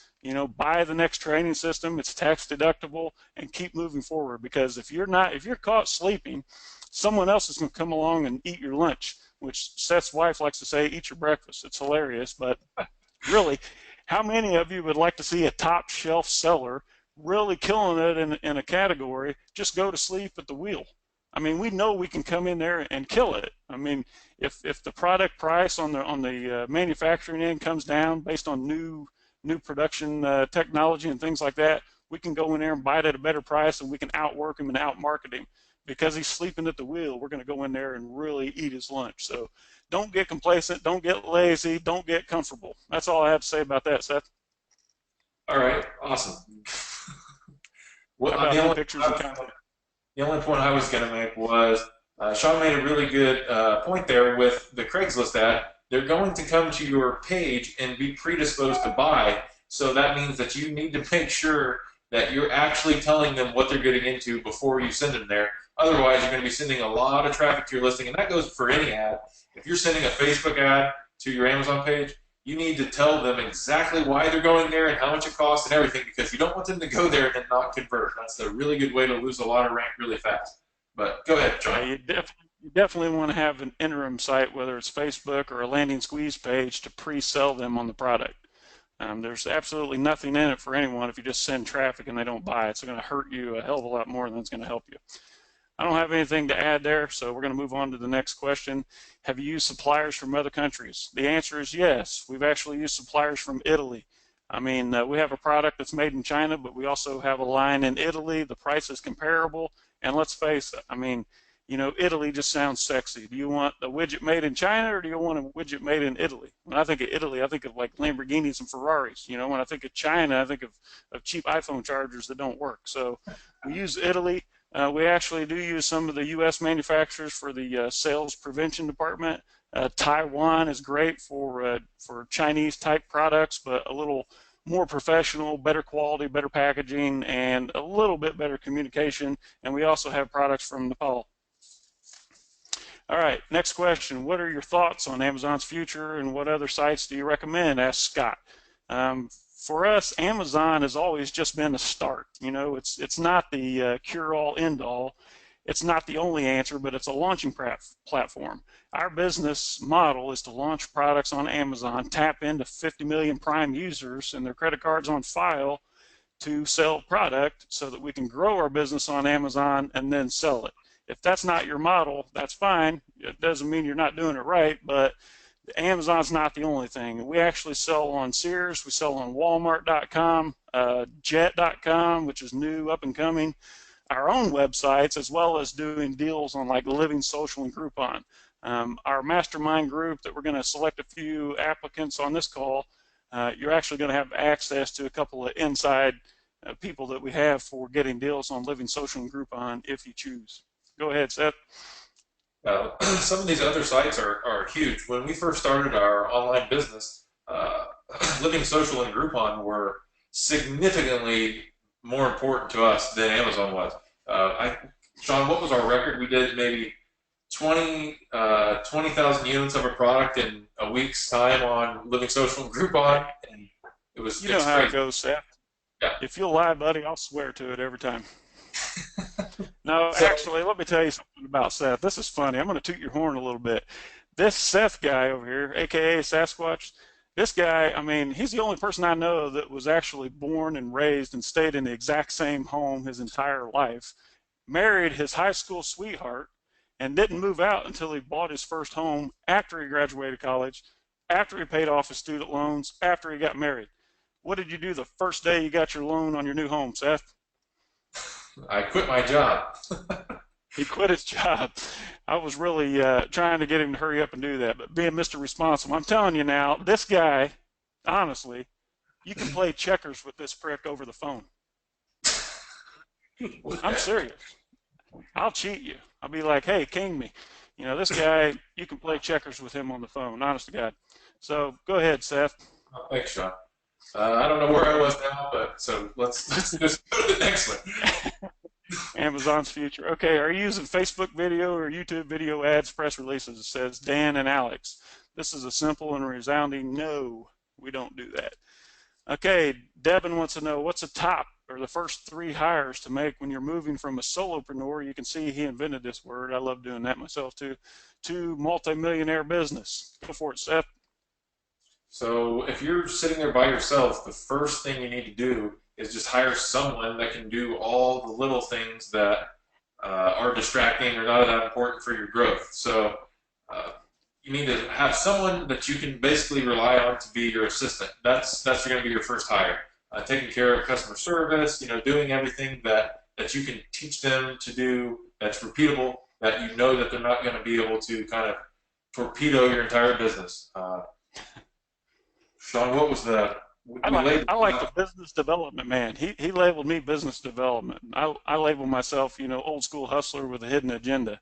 My whole philosophy is to loaf around and play now and then work when I get too old to play. So my goal is to just be lazy, spending a lot of time on my boat and not do anything that I don't have to do. So this is kind of fun, actually. So thanks for getting me out of my bed, Seth, to do this. Business development person. You need somebody to identify product opportunity or product mining, what I like to call it.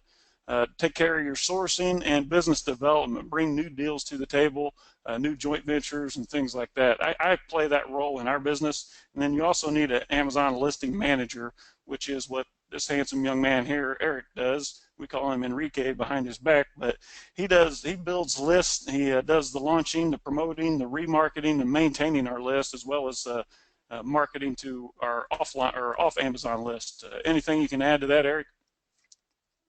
No, I think you covered it.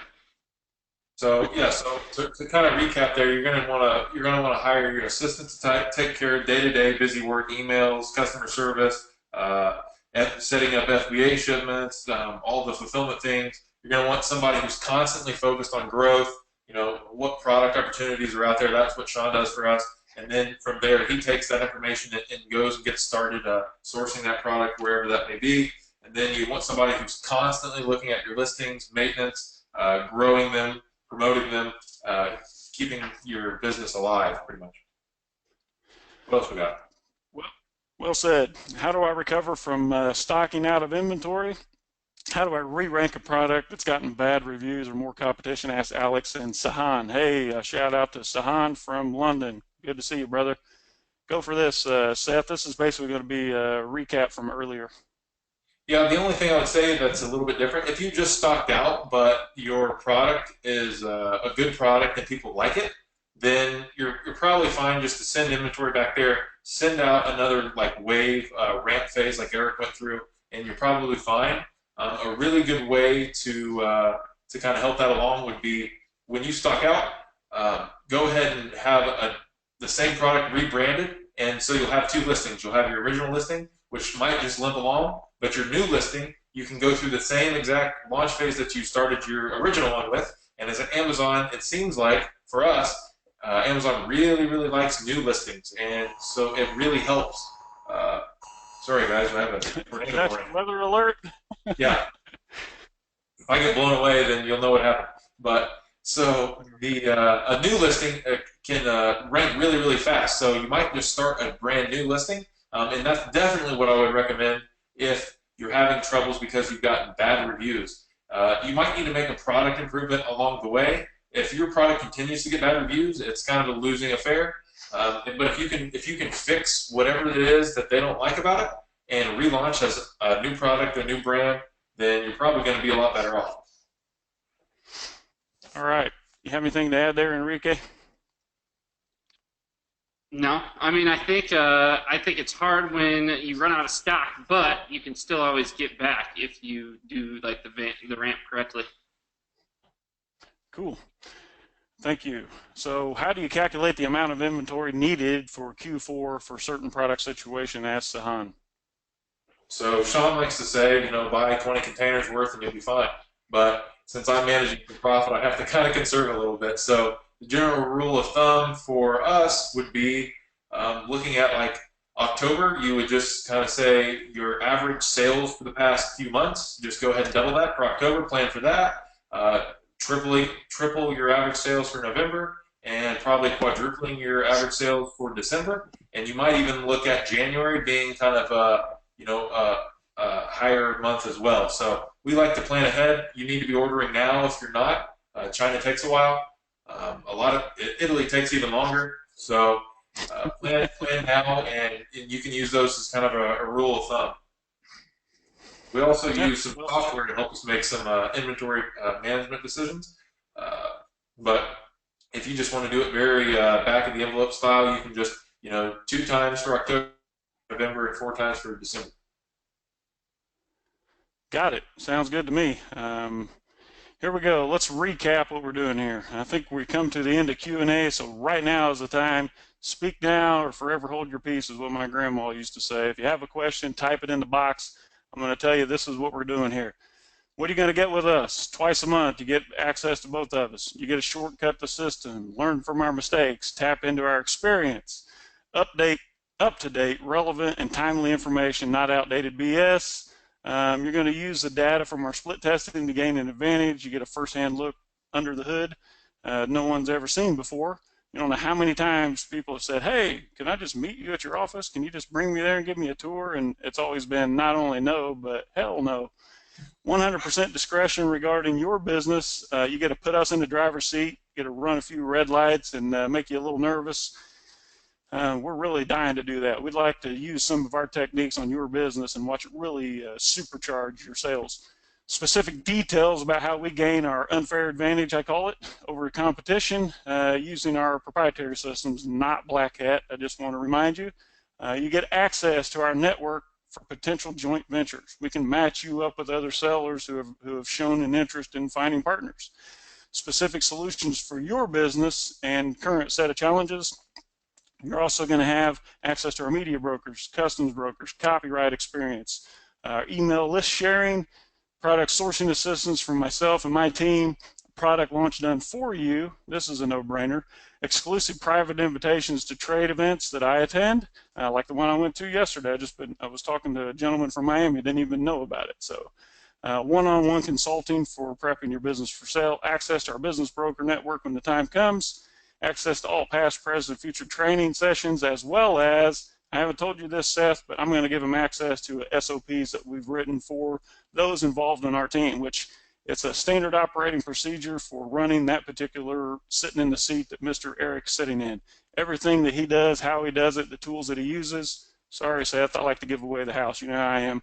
You're going to learn how Seth uses his Manage for Profit routine, and don't forget, boom, the private island party networking event. This island is called Egmont Key. Look it up on Google. This is in my backyard, only accessible by boat. I guess you could swim there if you're healthy enough, but this is where we're going to get together. We're going to wine you and dine you, and then we're going to ask for money. Just kidding. How can you get in on this? I'm glad you asked. We're going to limit this to 25 members maximum just to keep it intimate. There's absolutely no way that we can go over that and keep this intimate enough to where people get the information that they need on their particular business. As a matter of fact, we're only opening to 10 for now. Tonight, we're going to take applications for joining this membership.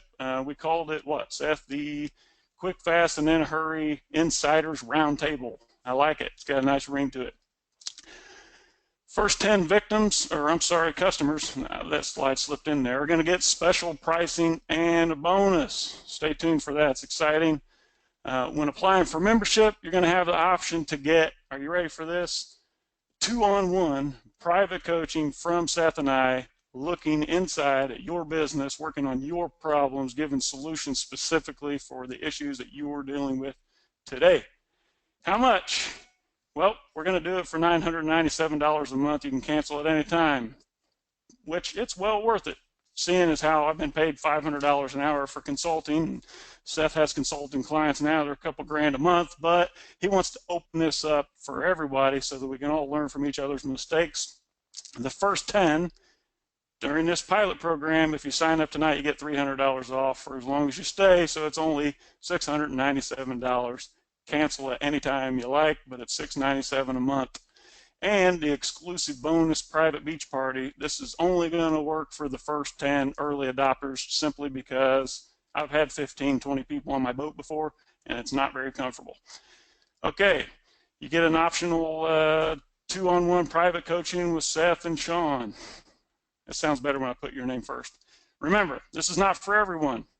You must apply to be accepted. We're not going to take you if it doesn't fit. If this investment hurts your business growth, don't do it. If it's taking food off your table, don't do it. You should have a reasonably successful business already. It's impossible to multiply zeros. Quick pop quiz, hot shot, Seth. What's 0 times 0? You know what it is. It is. It's 0. It's nothing. But if you're ready right now, then there's people out there that do it a little cheaper. I've heard of $300 deals and $99 deals, but you get what you pay for. So this is what I like to remind you. There's always someone willing to do it cheaper. And remember, you get what you pay for. We can't be syndicated like Howard Stern or cookie cuttered like the Blue Man Group. You just dress a bunch of guys in blue and let them copy your routine. They don't know that it's really not Shawn and Seth. It's just a bunch of blue morons doing tricks with ping pong balls.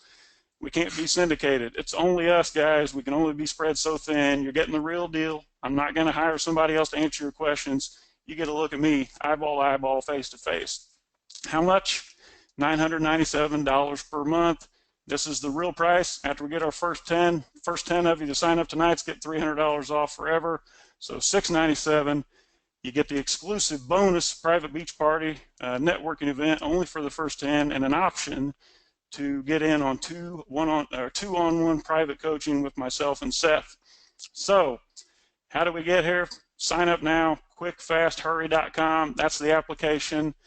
And once you submit the application, we're going to take them in order, and you have to be approved. It's not for everybody. Now, let's talk about questions for the event. Anybody have questions about this specific deal? Speak now, because I have dry mouth and I'm ready to go to bed. Anything you want to add to that while I'm reading these questions, Seth? Alex says he's in. Get there quick. Yeah, I was kind of waiting on it. Thank you, gents. You're welcome, Kevin. Love to share, guys. This opportunity is a beautiful opportunity for anyone who wants to learn the business. And what we're offering here, apparently, it's not for everyone. If you only want to supplement your income, make a couple grand, just watch us free on YouTube and get some of these types of things. But if you want the in-depth details, where the rubber meets the road, the real nitty-gritty, the things that's in these two guys' brains right here, and a little bit of what's in mine, then you got to get in on this inner circle deal here. Not sure your form is working, or is there a thank you page after the submit? Seth, that's you, buddy. Yeah, there is a thank you. Okay. Yep, you should get a thank you page. Let's see here. This has been great. Thanks, Tracy. Looking forward to seeing you in China. When is the Egmont Key networking event? We don't have a date yet, but it's going to be sometime when it's the most inconvenient. Usually that's the way those things work. How much is the extra cool dude discount? That's for David Cup. David, you still owe me for taxi fare in Shanghai. Sandy is in. Sahan, he says the form will not submit, and Angel says this is going to be awesome. Hey, te quiero mucho, mi hermano. Looking forward to seeing you. So, Seth, work on the form. Says whatever you built doesn't work. Worst case scenario, guys, you can email. Do you have the info or quickfasthurry@gmail.com? Is that right, Seth? Quickfasthurry2016@gmail is the one we set up. There you go. Worst case scenario, if you can't get the form to submit, quickfasthurry2016@gmail.com. Let me type it. Let me type it in the chat box here. Any more questions specifically about the deal, what it entails, what'll be, what you need to do, anything like that? Quick, fast, hurry, 2016. Not like Will. Will can type and talk. I can't do it. Neither can I be quiet. So quickfasthurry2016@gmail.com, right? That's if the form doesn't work. Send an email. Seth and Eric will be standing by. I will not. I've reached old age where I get cortisone shots, and I'm in the process of trading my hair for a belly.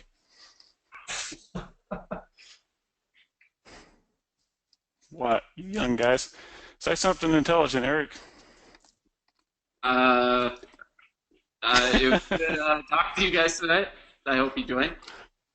Yeah, looking forward to working with them, aren't you, buddy? Absolutely.